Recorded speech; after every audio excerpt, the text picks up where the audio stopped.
Karamora fuku kaname kula koi Awai chiracha tula ni me golil Sila ato kule kanaye kula koi Same esomse kula ni me golil Marchalan ko chali sa kule kula koi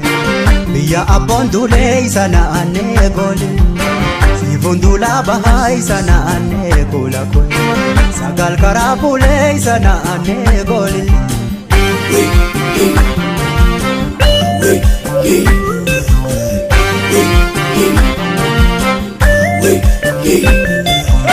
Gubba qorichaatiin dhufay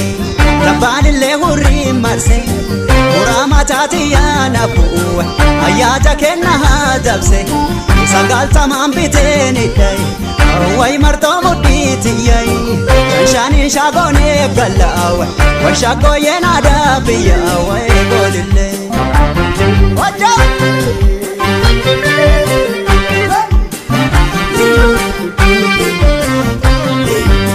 Horuu keenya guddoo isa naanne Waala kan kurkuraa isa boontu Waala kan kurkuraa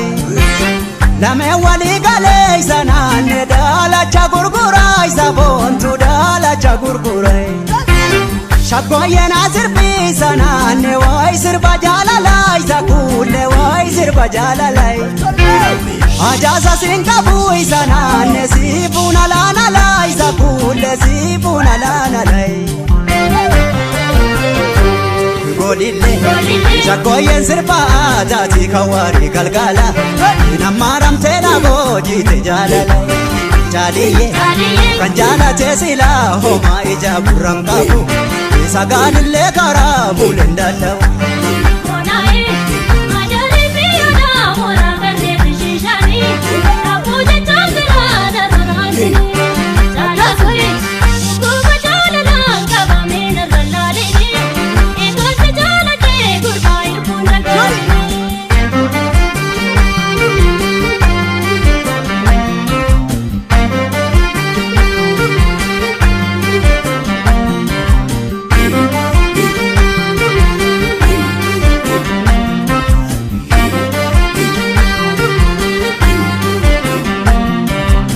Karamora fuku kaname kula koi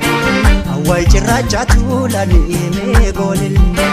Sila ato kule kanaye kula koi Same esomse kula ni me golil Marchalan ko chali sa kule kula koi Biya abondule isa naane golil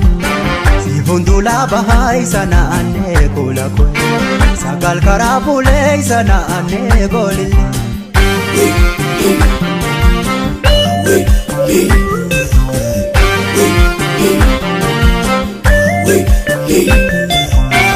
Ilaali dardara oromo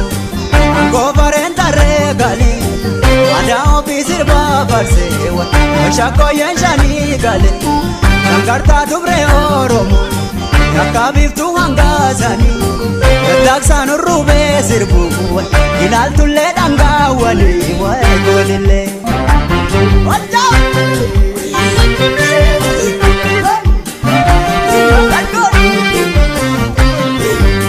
Ontoolee si marsee isa kuulle waa'ee gara mul'ataa isa naanne waa'ee gara mul'ataa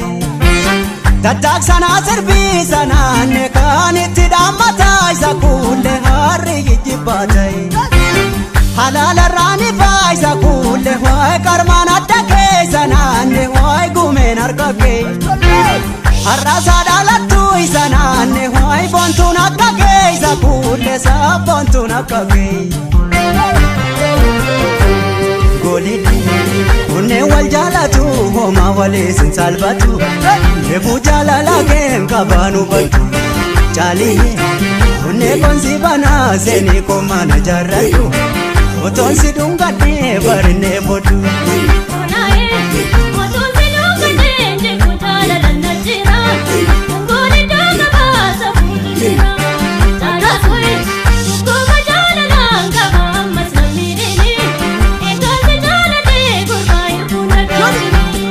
Eegansi jaaladheen talawaa dandagaadhini eegaa si jaaladhe tana waa dandagaati.